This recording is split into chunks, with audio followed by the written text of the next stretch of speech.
हाँ ये बात अलग है, ये धमकियां बहुत देती भाई कि मैं मर जाऊंगी, मैं मर जाऊंगी, मैं मर। पति भी कहता है यार मरना है तो जल्दी करना। 20 साल से तो सुन रहा हूं ना, आज मर रही ना कल मर रही है, जल्दी मरे तो हम दूसरे की व्यवस्था करें। अब तुम ऐसी एज में जाके मरो ना तुम अपनी रहो ना मैं किसी का हो पाऊं, ऐसे मर के भी क्या करूंगा।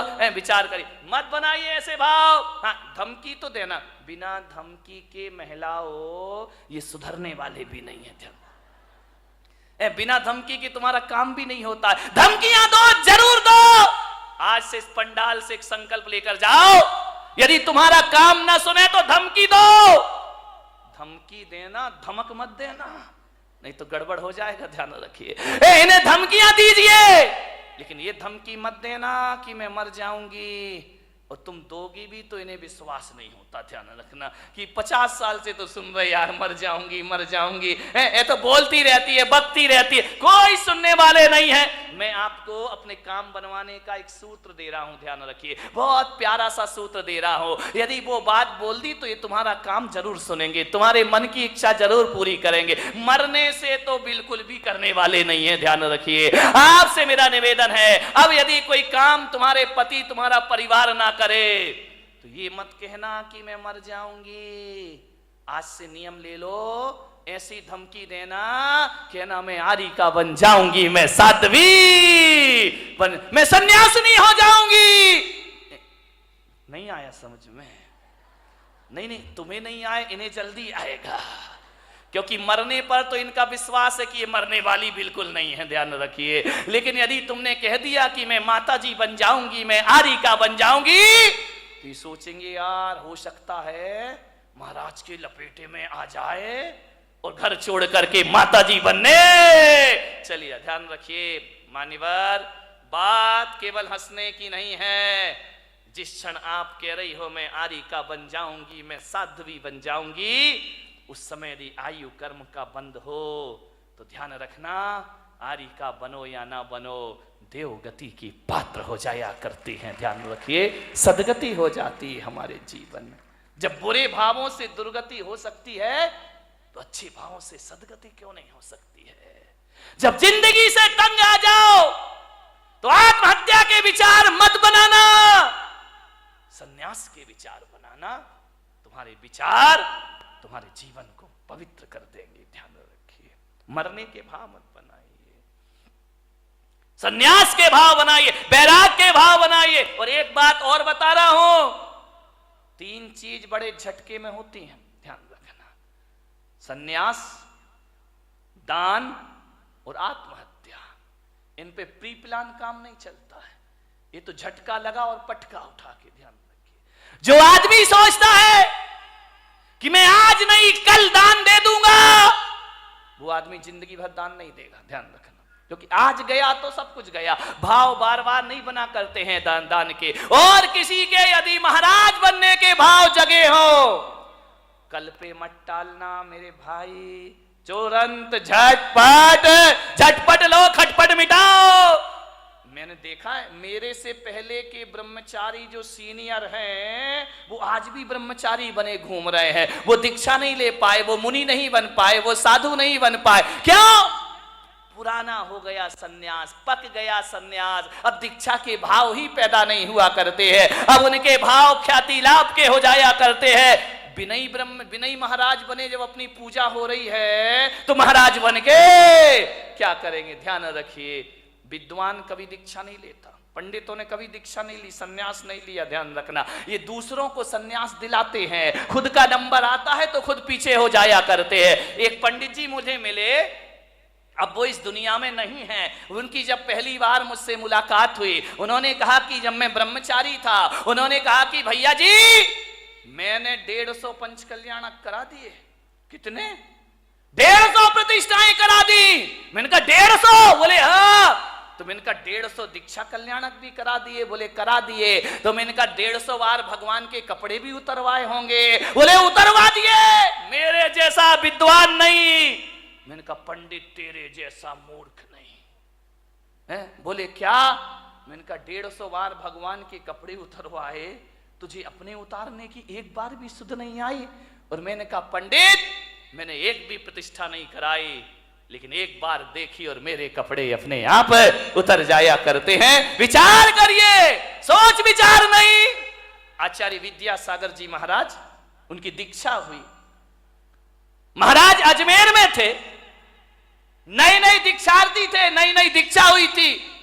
बड़ा प्यारा प्रसंग है उनका। और जब उनके पास एक विद्वान पहुंचा, विद्वान ने देखा महाराज की आदत है, नेचर में है, स्वभाव में है, कोई बनावटी जीवन नहीं है उनका, ध्यान रखिए। सिर उनका झुका रहता है, शुरू से ही झुका रहा, कभी नजरें उठाकर नहीं देखे। पंडित गए, विद्वान गए, पोथी पत्रा लेकर, महाराज। महाराज कुछ नहीं बोले। क्या बोले? हमारे जैसे हो तो बात भी कर ले, वो तो बोलते ही नहीं। गए, बोले महाराज, उस समय नए नए दीक्षार्थी थी, नई नई दीक्षा हुई थी, 23-24 साल के रहे होंगे महाराज। उन्होंने कहा कि महाराज नंगे हो गए, कपड़े उतार दिए, कुछ शास्त्र मास्त्र पढ़े हैं कि ऐसा ही आगम पढ़ा है? महाराज कुछ नहीं बोले। अरे समय सार पढ़ा है? महाराज कुछ नहीं बोले। बोले बस कपड़े उतार के बैठ गए, रोटियां मिल रही हैं समाज की, आराम से जय जयकार, ख्याति लाभ। समय सार पढ़ा है आपने? जब 3 बार उसने बोला तो महाराज ने कहा अब तो जवाब देना जरूरी, अब बहुत ज्यादा पानी सर से ऊपर हो रहा है। उन्होंने कहा बोलो पंडित जी, क्या बोलना चाहते हो, क्या पूछना चाहते हो? उन्होंने कहा समय सार पढ़ा है। महाराज ने कहा तुमने पढ़ा है? बोले हाँ। बोले कितनी बार? बोले 108 बार। बोले 108 बार समय सार पढ़ लिया? बोले पढ़ लिया। आचार्य से पूछा आपने पढ़ा है? महाराज ने कहा पंडित जी हमने तो 108 बार नहीं पढ़ा है, हमने 1 बार पढ़ा और कपड़े उतर गए, और तुम 108 बार पढ़ रहे हो और आज तक कपड़े उतारने की सुध नहीं आ, आज तक सन्यास की बात नहीं आ रही। क्या पढ़ा है तुमने? हमने 1 बार पढ़ा और जिंदगी बदल गई। तुम जिंदगी भर पढ़ते हो और तुम्हारे जीवन में कोई परिवर्तन नहीं हुआ करता है। ध्यान रखिए, सन्यास झटके में होता है। जिस दिन भाव बने तुरंत फुरंत, प्री प्लान नहीं, आज नहीं। कई हैं लेंगे महाराज, बुढ़ापे में दीक्षा ले लेंगे, अभी क्या पढ़ा, बाद में ले ले। एक बच्चा मेरे पास आया, बोले महाराज मैं दीक्षा लेना चाहता हूं, आपके साथ चलूं? मैंने बच्चे को देखा, छोटा सा बच्चा था। बोले आपके साथ चलूं? मैंने कहा पक्का बता? बोले हाँ पक्का, मैं ब्रह्मचारी बनना चाहता हूं। बाजू में दादाजी खड़े थे 70 साल के। बोले महाराज इसकी बातों में मत आना। मैंने कहा क्यों, क्या हो गया? अरे बोले क्या पागलपन की बातें हैं, ये इतना सा बच्चा कह रहा कि सन्यास लूंगा, दे मत देना महाराज। मैंने कहा क्यों? बोले छोटा है। मैंने कहा दादाजी तुम बड़े हो गए, तुम तो हो गए 70 की, अब तुम चलो। बड़े जाते नहीं, छोटों को जाने नहीं देते। अब करें तो करें क्या, विचार करिए। पहले का वो जमाना था, एक सन्यास लेता था तो उसके साथ 4-4 हजार लोग दीक्षा ले लेते थे। आज एक दीक्षा लेता है तो 4000 रोकने को खड़े हो जाते हैं कि काय को ले रिया है, पंचम काल है, क्यों बर्बाद कर रहा है, मत ले दीक्षा। वाह रे जमाना, जब बच्चा बिगाड़ते हो तो ख्याल नहीं आता, बिगड़ जाता है तो फिर महाराज तुम्हें याद आते हैं। ध्यान रखिए, सन्यास झटके की चीज, झटके की चीज। मन में भाव जगे, घर छोड़ देना। एक बात ध्यान रखना विट्ठल भाई, विट्ठला, घर, तुम ज्योतिषाचार्य हो ना, घर प्रवेश का तो मुहूर्त होता है। किसी ने मकान बनाया, वास्तु का मुहूर्त होता है, घर प्रवेश का मुहूर्त होता है। लेकिन किसी ज्योतिष ने घर त्याग का कोई मुहूर्त बताया है क्या? ध्यान रखना, घर प्रवेश का मुहूर्त है लेकिन घर छोड़ने का कोई मुहूर्त नहीं हुआ करता है। जब तेरी डोली निकाली जाएगी, बिन मुहूर्त के उठा ली जा। घर छोड़ने का कोई, जिस दिन घर छोड़ दो वही शुभ मुहूर्त हुआ करता है। इससे ज्यादा शुभ मुहूर्त दुनिया में कोई दूसरा। सन्यास के भाव आए तुरंत ले लेना, देर मत करना, कल पर मत टालना, आज ही कर लेना, अभी कर लेना, छोड़ देना घर। ध्यान रखिए, मान्यवर। दान तुरंत, भाव बने तुरंत बोलो। घर में गए तो भाव ऐसे गिरेंगे, ऐसे गिरेंगे जैसे आसमान से बिजली गिर गई हो तुम्हारे भावों में। ध्यान रखिए, दान के भाव तुरंत ले। आत्महत्या बने। कौन बोला तुरंत कर लेंगे महाराज, ध्यान रखिए। आत्महत्या करने वाला सोचे कि चलो यार आज नहीं कल मर जाएंगे, वो आदमी कभी मरने, महिलाएं रोज बोलती हैं मरती थोड़ी है, ध्यान रखिए, विचार करिए, विचार करना सोचना है। आत्महत्या करने वाला सोचे आज नहीं कल मर जाए, वो कभी मरने वाला बेईमान आदमी। लेकिन मेरा आपसे एक निवेदन है, बड़ी विनम्रता के साथ, दान और सन्यास की बात हो तो तुरंत कर लेना, और मरने के विचार आए तो कल पर ढल देना कि आज नहीं कल ये काम करेंगे, आज अभी हमें बहुत जीना है, जिंदगी को जियो। मरने के भाव कभी मत बनाए, जियो कितने भी कष्ट आ जाए। सीता ने 1000 कष्ट सहन किए, मरने के भाव नहीं लाई, ध्यान रखना, कभी नहीं लाई, कष्टों को सहन करने लगी। मैना ने, राम ने, बुद्ध ने, महावीर ने, पारसनाथ ने 1000 कष्ट सहे, लेकिन मरने के भाव उनके अंदर कभी नहीं आए। जिंदगी को पूरी जिंदा दिली से जियो। मैं अपने जीवन की घटना बताता हूं। जब मेरा 2003 में चतुर्मास 3 या 4 में इंदौर में हुआ, और जब मेरा चातुर्मास इंदौर में हुआ,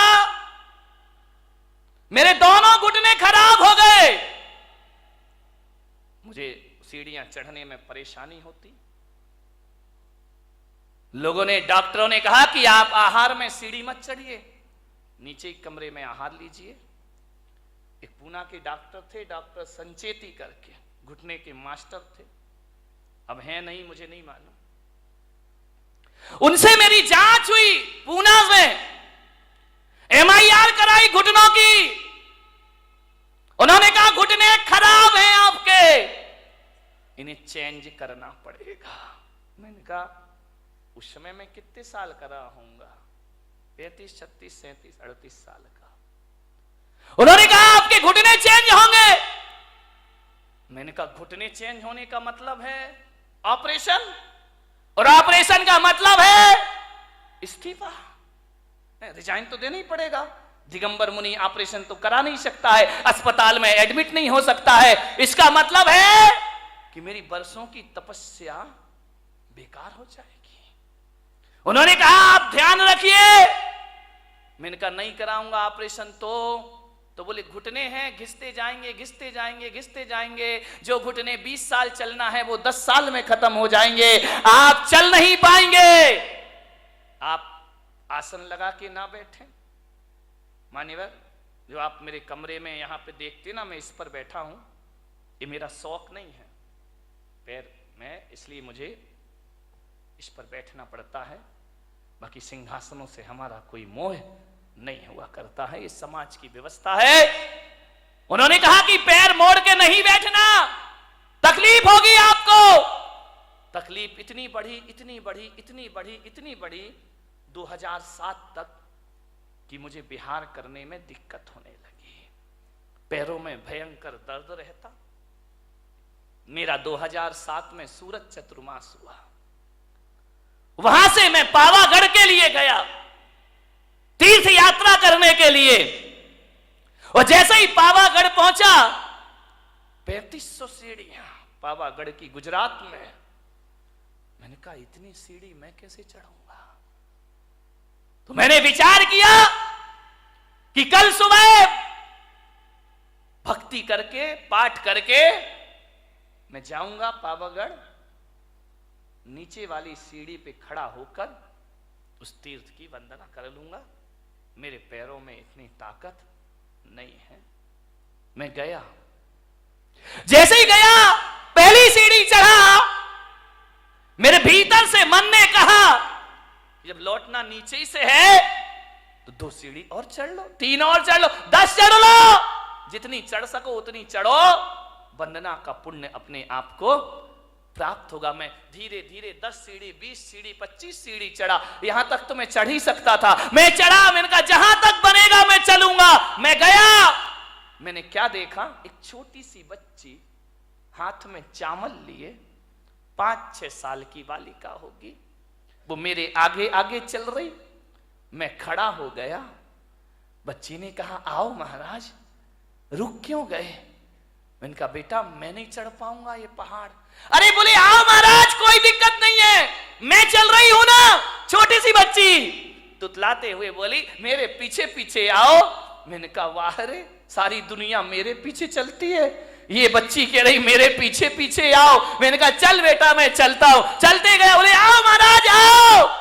बच्ची हाँ खेलते खेलते सीढ़ियां चढ़ती गई मेरे पीछे, मैं उसके पीछे पीछे चला गया। जैसे ही गया मेरे मन ने कहा कि बच्ची क्यों नहीं घबरा रही है 3500 सीढ़ियों से, मैं क्यों घबरा रहा हूं 3500 सीढ़ियों से। मैंने सोचा, चिंतन करते रहा चढ़ते चढ़ते।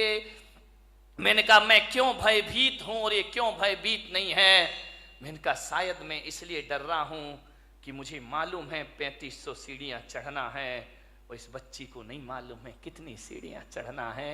ये जो भय है, ये डर है, मेरी सोच का डर है, मेरे शरीर का डर नहीं है। मैंने कहा ये बच्ची है, ये नहीं सोच रही कि अज्ञात भय नहीं है इसको, आगे क्या होगा ये बच्ची नहीं जानती है, वर्तमान में जीती है, ये चढ़ने का आनंद ले रही है, इसे नहीं मालूम पहाड़ कितने ऊंचे हैं। मैंने कहा चलो, जब एक 5 साल की बच्ची चल सकती है तो मैं क्यों नहीं चल सकता हूं, मैं भी चढ़ूंगा। लेते गई वह बच्ची, महाराज आइए पधारिए। छोटी सी बच्ची, मैंने माँ बाप से कहा इसे गोद में ले लो। बोली नहीं मैं पैदल चलूंगी, महाराज पैदल चल रहे हैं। 5 साल की बच्ची, मैं भी पैदल चलूंगी। अरे मैंने कहा बच्ची तू मुझे देख के पैदल चल रही है और मैं तुझे देख के पैदल चल रहा हूं, आओ दोनों एक दूसरे को देख चलते गए। चल आपको विश्वास नहीं होगा, 2 घंटे में मैंने और बच्ची ने 3500 सीढ़ियां चढ़ ली उन पहाड़ की। ध्यान रखिए, जो कभी 2nd फ्लोर में आहार में जाना नहीं चाहता था, 3500 सीढ़ियां चढ़ी। किससे चढ़ी मेरे भाई? ना कोई मंत्र, ना कोई ताकत, ना कोई शक्ति, हौसले बुलंद रखिए। मैं वहां पर चढ़ा शाम के वक्त, रात्रि विश्राम वहीं हुआ और सुबह ऐसे उतर के आ गया। वो दिन है और आज का दिन है, मेरे घुटनों का दर्द कहां है मुझे पता ही नहीं है। कोई दर्द नहीं है।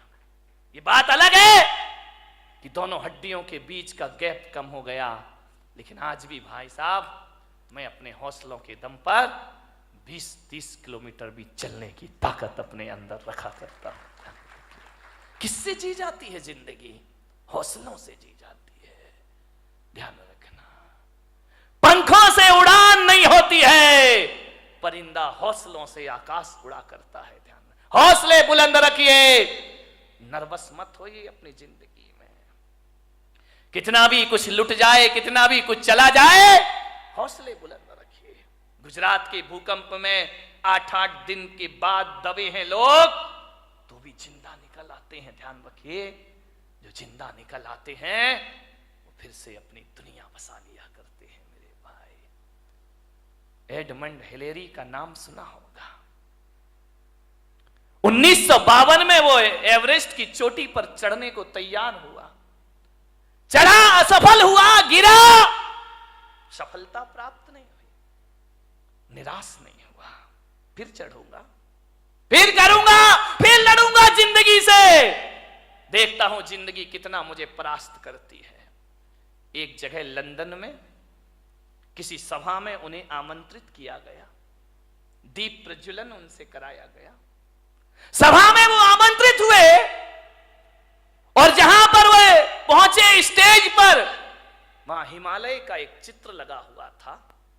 उस हिमालय को चित्र देखकर हिलेरी ने अपनी मुट्ठियां बांध ली।